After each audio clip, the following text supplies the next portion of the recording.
Hello, and welcome to the Echoes of Displacement podcast, where we look closely at how the Israel-Palestine conflict relates to U.S. government policy towards Native Americans throughout history, particularly through the lens of ethnic cleansing, displacement, and settler colonialism. This episode is grounded in research and critical analysis. My goal isn't to oversimplify, but to ask hard questions, trace patterns, and make it so we understand these histories in relationship to each other. Today I have on the show with me Marty Tubols Jr., who is a local artist and educator, who was previously at Oglalas Lakota College, and you've established your artwork in galleries and museums in the U.S. and abroad, and I think your perspective will be very valuable for this podcast. Tell me a little bit about yourself. Thank you. So my name is Marty Tubols Jr. I'm an artist and educator. I'm Ogallala Lakota. I was born and raised in this area. I'm a father. I'm currently the interim executive director at the Rapid City Arts Council. I'm an artist through and through. I've been making art my whole life. I come from a family of artists. My dad is an artist. He's an editorial cartoonist and worked in newspapers for many years. My aunts and uncles and cousins are all artists, so it's a big art family. Have you lived in Rapid City your whole life? I was born in Rapid and spent most of my time here. After high school, I moved around a little bit. Yeah. Eventually, I went to school at the Institute of American Indian Arts in Santa Fe, New Mexico. That's where I got my BFA.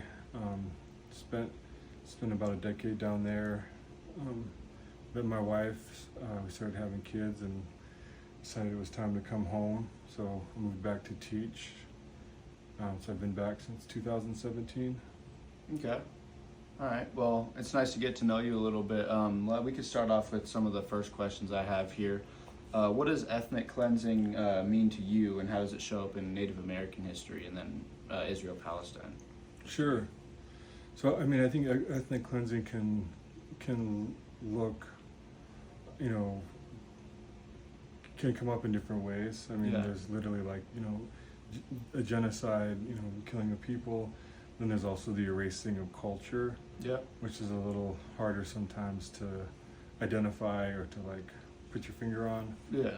And for my people, we experienced several waves of genocide as the United States sort of marched across this part of the country, from smallpox blankets to straight up, armed conflict to eventually, leading into treaties and reservations, and boarding schools were especially a tool of erasure that was used, on my people.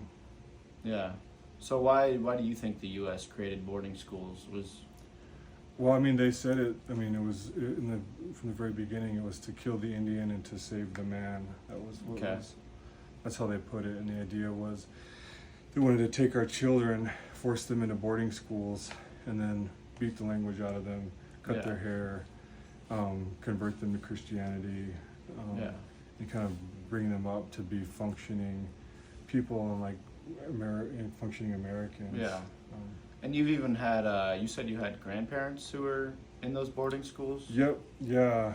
Especially on my mother's side, my maternal grandmother went to boarding schools, elementary school all the way to high school. Yeah, so that's really recent history, yeah. It is, yeah. So how did the land loss affect a lot of Native Americans that you know personally, or even just know of? Well, it affected us profoundly.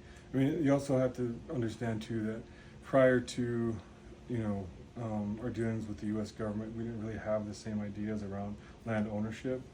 It was more kind of like land stewardship. Yeah. We lived on land, and we certainly had territories. Tribes had their territories, and sometimes the borders would shift and move. But we never really thought of it as it's not mine, or this part's mine and that part's yours. Yeah. So for my people, for the Lakota, we were a nomadic people that followed buffalo herds, and that's where a big part of our food you know, our teepees, our clothes, our tools, our religion, Yeah. everything was kind of centered on these On the buffalo, around the yeah. buffalo And that and was, these great they hairs. used that for ethnic cleansing, right? They killed That off was a a lot big of part buffalo. of it, yeah. So when Yeah. they were first having conflicts with us, they figured out they needed, if they could get rid of our food source, they would get rid of our independence. And most of your land too, yeah. Yep, and that was a big part of it, forcing us into these areas, these reservations, and saying like, hey, if you don't step in line, we're not going to give you rations. Yeah. You know, after the buffalo were gone, we were reliant on government rations to feed ourselves. And Yeah. you know, I've heard stories from my relatives from that period. You know, they talk about Really? those rations being used as ways of keeping people in line, Wow. and also ways in getting your kids into those boarding schools. Yeah. Like, you know, if your kids didn't go to some of these boarding schools, you know, it would affect the rations that your family. Yeah, so You're that getting- definitely fits the definition of ethnic cleansing about Mhm. perfectly. Overall, the cultural eraser and the like forced evictions or like movement of a population. And we were lucky; we didn't ever have to do a big move. But there are tribes in this country, and you hear about it with like the Trail of yeah, Tears. yeah, There are several tribes that had to move on foot in the middle of like harsh, you know, winters, summers, you know, yeah. thousands of miles. Mm-hmm. Yeah, and then how's do you know like about the 1948 Nakba for Israel Palestine? A little bit, yeah. So that's when Israel declared independence, and there was a war. I think it was a 5-day war, and Israel came out on top. But during that war, they made it seem like an accident, but there was over 750,000 expelled Palestinians from their homes, and villages burnt down, and massacres and things of that nature. And that really kind of reminds me of the same thing that happened here in the U.S., except, you know, just a little bit different scenarios, but. Yeah, totally, Yeah. but very similar, I think, intentions. Going back to like getting the land and Yeah. having the dominion over the land. Yeah. Why do you think the U.S. supports Israel so strongly and also, like, or doesn't acknowledge Israel's crimes against humanity and also doesn't really acknowledge its own? Well, I think Israel is perceived as an important ally Yeah. to our government.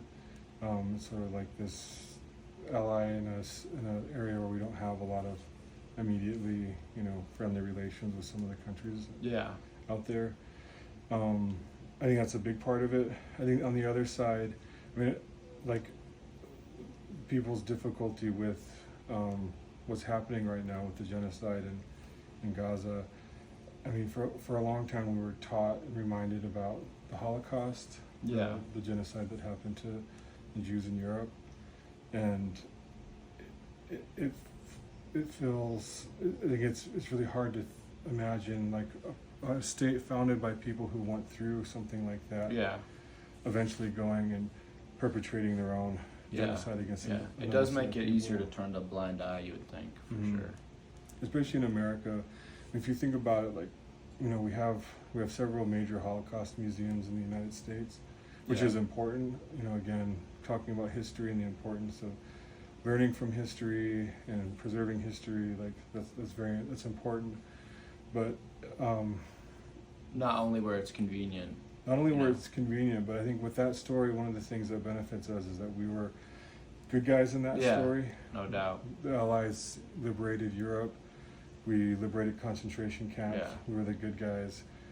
But if in those same places, like in D.C. or, you know, where these Holocaust museums are, you'll never see the same kind of Stuff for Native Americans. Native Yeah. Americans or even African Americans. We don't talk about slavery Yeah. the same way we do, the same way we talk about the Holocaust. Yeah, because we weren't the heroes there, yeah. No. Yeah. What are some ways that Palestinians and maybe natives keep their culture alive, would you say? Like, for you personally? Well, I mean, I can't speak for all Native Americans, or certainly not all Palestinians, but for Yeah. the people that I know and my friends, I have friends who are Palestinian and who've been affected very directly by the genocide. From what I've learned and what I've seen is, you know, the culture is a big, you know, part of keeping their, you know, keeping them grounded in the same for Yeah. my people, you know, so that includes like language, that includes like songs, or that includes like ceremony or holiday or traditions, you know. Yeah. And having those connections to that culture, because in a lot of ways it really is a big part of what grounds us to the land. Yeah, and the religion too. Yep. Yeah. So for Native folks here in this area, like our whole spiritual calendar is centered around like the Black Hills and different geological sites. Okay.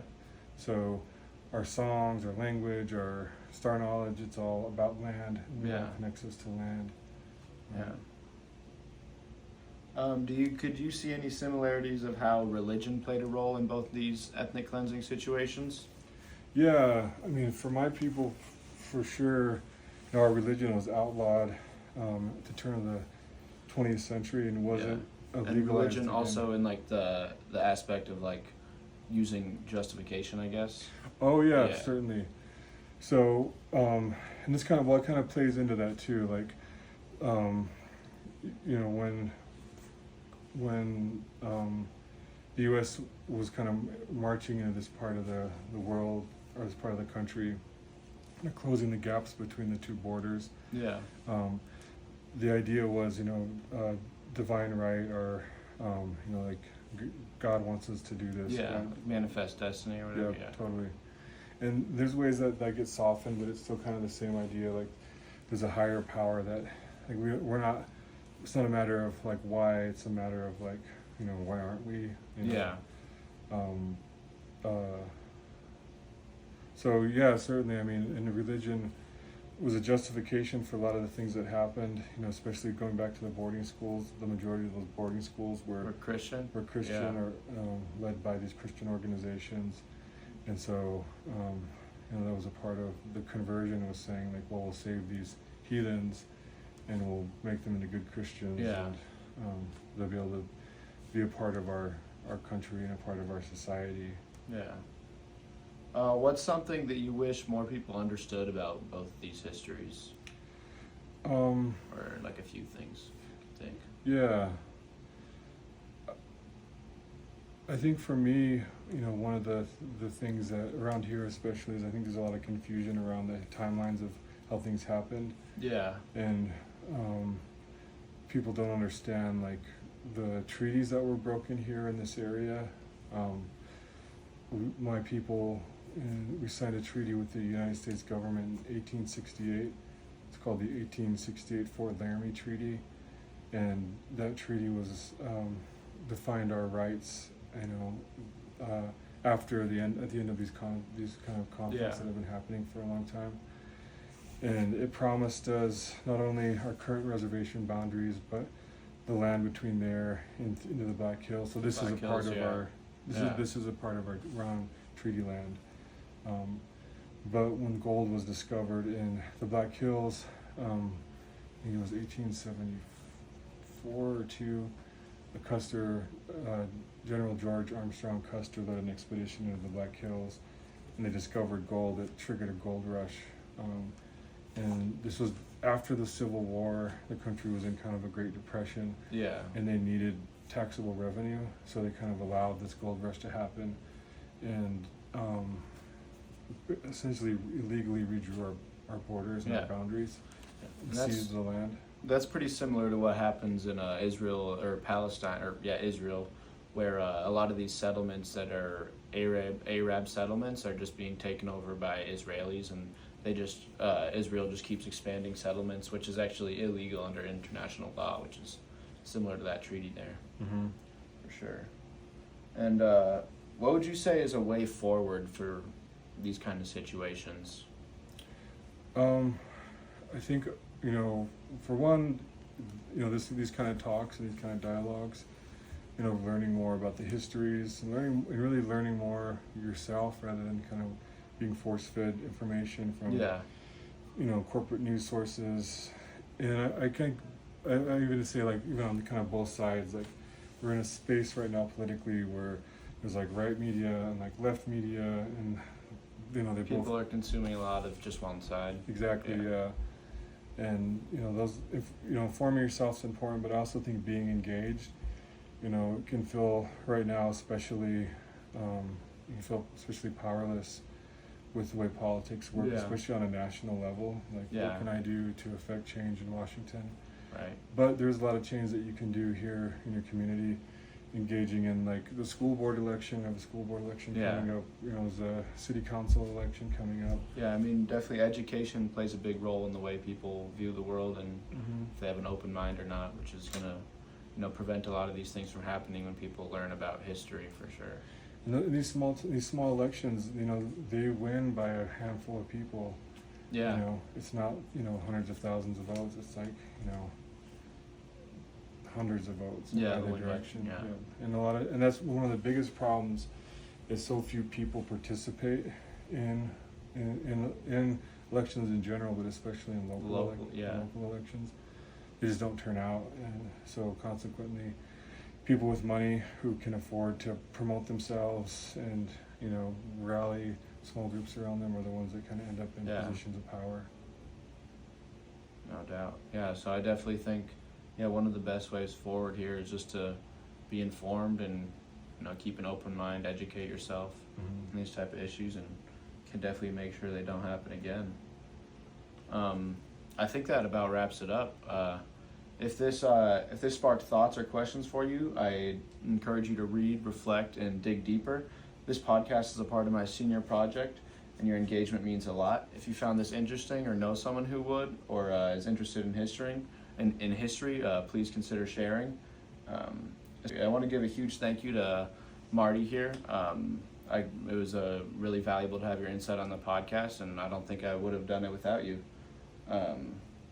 Thank you for listening, and keep an open mind.